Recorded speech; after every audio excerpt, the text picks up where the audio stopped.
नमस्कार दोस्तों। चुनाव में हर पार्टियां लोगों को ये आशा दिलाती हैं कि हम आपके साथ हैं। हर नई सरकार अपने आने के साथ एक उम्मीद लाती है, विकास की एक आशा जगाती है। लेकिन जब ये आशा निराशा में बदल जाए तो आप इसे क्या कहेंगे? क्या कहेंगे जब जुल्म और अपराध को खत्म करने का वादा करने वाले ही हत्या और बलात्कार के आरोपी हों? भारत के कई नेताओं की एक लंबी लिस्ट है जो कि उनके अपराध और गैर जिम्मेदाराना हरकतों से भरी हुई है। हर बार चुनाव में दागी नेताओं की संख्या बढ़ती जा रही है, चाहे वो लोकसभा के लिए हो या फिर विधानसभा के लिए। हाल ही में लोकसभा 2019 में दागी नेताओं की संख्या 43% हो गई, या फिर हम ये कहें कि लगभग आधी हो गई। 2014 में ये 34% यानी 185 मेंबर पे थी और 2019 में 43% यानी 233 मेंबर्स पर हो गई है। सवाल यह है कि क्या यह राजनीति का अपराधीकरण है या फिर अपराध का राजनीतिकरण? क्योंकि कुछ ही दिनों में देश में इलेक्शन होने वाला है, जिनमें वेस्ट बंगाल, आसाम, केरला, तमिलनाडु और जम्मू एंड कश्मीर, जहां पर अभी प्रेसिडेंट रूल चल रहा है, ये सभी शामिल हैं। तो जाहिर सी बात है कि हमारी पॉलिटिकल पार्टियां क्रिमिनल्स को टिकट क्यों दे रही हैं और क्या ये हमारे देश के लिए खतरा है? ये सब तब शुरू हुआ जब 1984 में इंडियन पॉलिटिक्स में कांग्रेस का दबदबा धीरे धीरे कम होता गया और बहुत सारी पार्टियां इलेक्शन लड़ने लगी। जिन जगहों में जो बाहुबली टाइप के लोग होते थे, उन्हें वहां की लोकल पार्टियों ने टिकट दिया ताकि वो इलेक्शन लड़ सके। और किसी भी नेता को जब जीतना होता था 1984 से पहले, तो वो वहां के बाहुबली टाइप के लोगों को हायर करता था अपने लिए, ताकि वो इलेक्शन जीत सके। लेकिन 1984 के बाद जब बाहुबली लोगों को ही टिकट मिलने लग गए, तो वो अपनी सारे पावर्स का इस्तेमाल करने लगे ताकि इलेक्शन जीता जा सके। और वहीं से क्रिमिनल्स की एंट्री शुरू हो गई इंडियन पॉलिटिक्स में। लास्ट 4 जनरल इलेक्शन में इसमें बढ़ोतरी देखने को मिल रही है, क्योंकि हमारे देश में क्रिमिनल्स को इलेक्शन ना लड़ने देने का कोई कानून नहीं था, सिवाय कुछ चीजों के।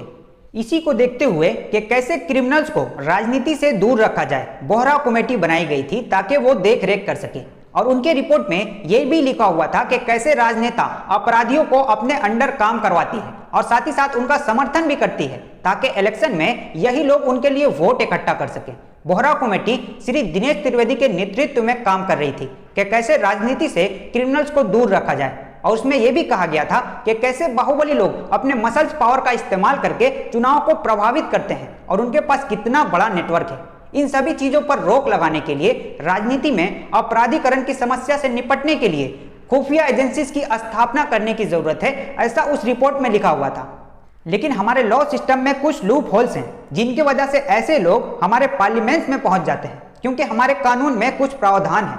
जैसे अगर किसी नेता पर कोई गंभीर केस है, जैसे रेप और मर्डर का केस, और अगर वो साबित हो चुका है तो उसे चुनाव नहीं लड़ने दिया जा सकता। मगर ऐसा नेता जिन पर अभी मुकदमा का चल रहा है, उनके केसेस अभी पेंडिंग हैं, चाहे वो कितने ही गंभीर आरोप ही क्यों ना हो, तब भी वो चुनाव लड़ सकता है। और अगर वहां भी वो दोषी साबित हो गया तो वो सुप्रीम कोर्ट में अपना केस लड़ सकता है। 3 महीने के अंदर अंदर उसे सुप्रीम कोर्ट में अर्जी देनी होगी, तब तक वो अपना पोस्ट बचा करके रख सकता है, जब तक उसे सुप्रीम कोर्ट में भी दोषी साबित ना किया जाए। और ऐसे ही कोर्ट में 3 करोड़ से ज्यादा पेंडिंग केसेस हैं।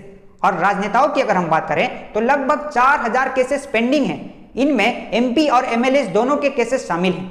सुप्रीम कोर्ट के मुताबिक कुछ केसेस तो 3 दशक यानी लगभग 30 साल पुराने हैं। और ऐसे लोगों पर जब दोष साबित नहीं होता, तब तक वो चुनाव लड़ते रहते हैं, क्योंकि उन्हें पता है कि कोर्ट में अपराध साबित होते होते सालों लग जाएंगे, और इसी चीज का वो फायदा उठाते हैं। पॉलिटिकल पार्टियों को ऐसे क्रिमिनल्स, एमपीज और एमएलए की जरूरत है ताकि वो सत्ता बना सके। इतिहास में देखने से पता चलता है कि बाहुबली नेता ही उनके सरकार बनाने में उनकी मदद करती है। और हमारे संविधान में कुछ कमियां भी हैं। विडंबना देखिए कि अगर कोई इंसान जेल में है तो वो वोट नहीं दे सकता, लेकिन चुनाव लड़ सकता है। और ऐसे लोग अपने जीत के लिए सुनिश्चित रहते हैं और अपने पैसे और पावर का इस्तेमाल करते हैं। रिप्रेजेंटेटिव ऑफ पीपल एक्ट में सुधार करने की जरूरत है, क्योंकि कोई भी कंटेस्टेंट जब चुनाव लड़ता है तो अगर उस कैंडिडेट का मन है तो उसे एफिडेविट में अपने हाउसेस, अपने एसेट यानी कितनी संपत्ति है उसके पास, वो भर भी सकता है और नहीं भी भर सकता। 2002 में सुप्रीम कोर्ट ने इस फैसले को गलत बताया कि कोई भी कैंडिडेट को अपना एजुकेशन, इनकम और होल्डिंग प्रॉपर्टीज को बताना ही पड़ेगा। लेकिन अटल बिहारी सरकार ने इसे 2004 में पार्लियामेंट में बदल दिया। लेकिन फिर से 2013 में सुप्रीम कोर्ट ने इस फैसले को गलत बताया।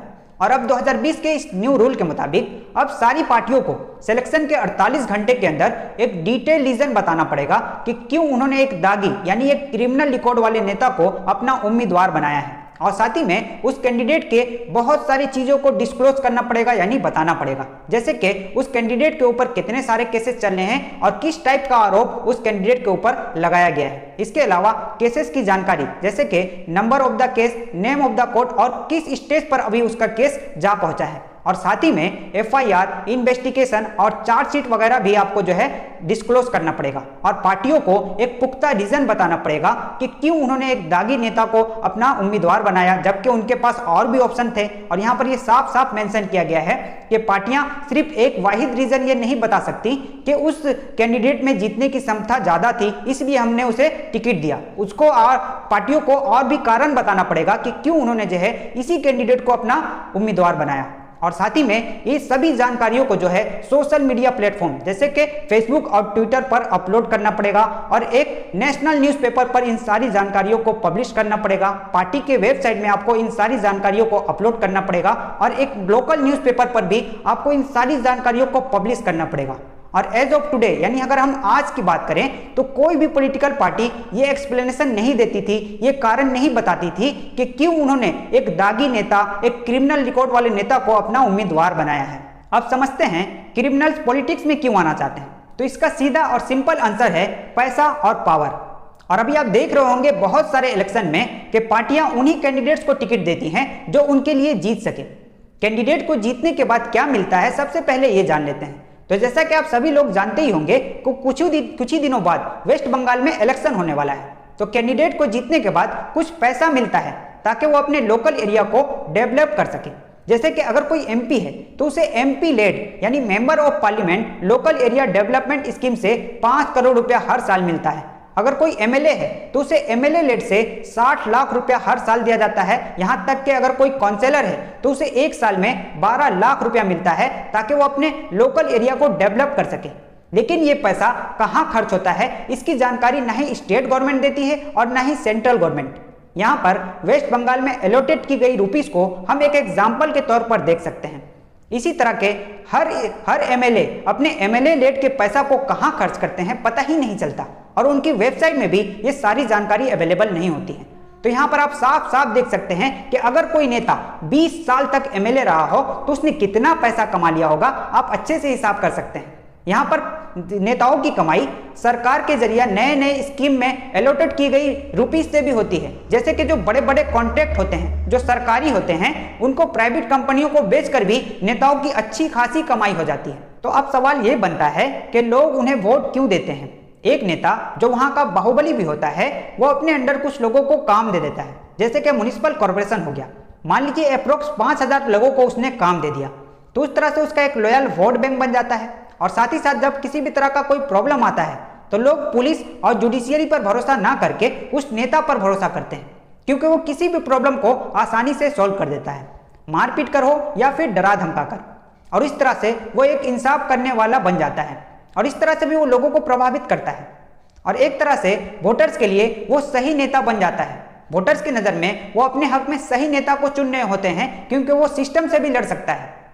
अब सवाल ये बनता है कि वो नेता सही नहीं है फिर भी वो कैसे जीत जाता है। तो इसका सीधा आंसर है बूथ कैप्चरिंग और फॉल्स वोटिंग, क्योंकि हमारे देश में करप्शन एक सबसे बड़ी समस्या है। दरअसल लोकल गुन्स और पार्टियों के नेताओं के हिसाब से जहां पर वो हार रहे होते हैं वहां पर बूथ कैप्चरिंग और फॉल्स वोटिंग कराई जाती है। बूथ कैप्चरिंग अक्सर कम देखने को मिलता है लेकिन फॉल्स वोटिंग की वजह से वो नेता जीत जाता है। फॉर एग्जाम्पल, अगर किसी को वोट देना है और वहां पर वो प्रेजेंट नहीं है तो उसके बदले में उसके घर के लोग जाकर के वोट दे देते हैं और ये सारी चीज करप्शन के साथ होती है, आपस में सेटिंग हुई होती है। अब अगर ऐसा होता है तो वो नेता जो है जीत जाता है। ज्यादातर ये म्युनिसिपल कॉर्पोरेशन और पंचायत इलेक्शन में हमें देखने को मिलता है। अगर आपको इवेंट मैनेजमेंट देखना है जैसे कि हम शादियों में देखते हैं तो इवेंट मैनेजमेंट का सबसे अच्छा एग्जाम्पल हमें दंगा में देखने को मिलता है। दंगा कब करवाना है, किन किन जगहों पर करवाना है और कितनी देर तक करवाना है, ये सारी चीजें पहले से प्री प्लान होती हैं, यानी आगे से तय की हुई होती हैं। इसे इतनी अच्छी तरह से सेटिंग किया जाता है कि आप देख करके दंग रह जाइएगा।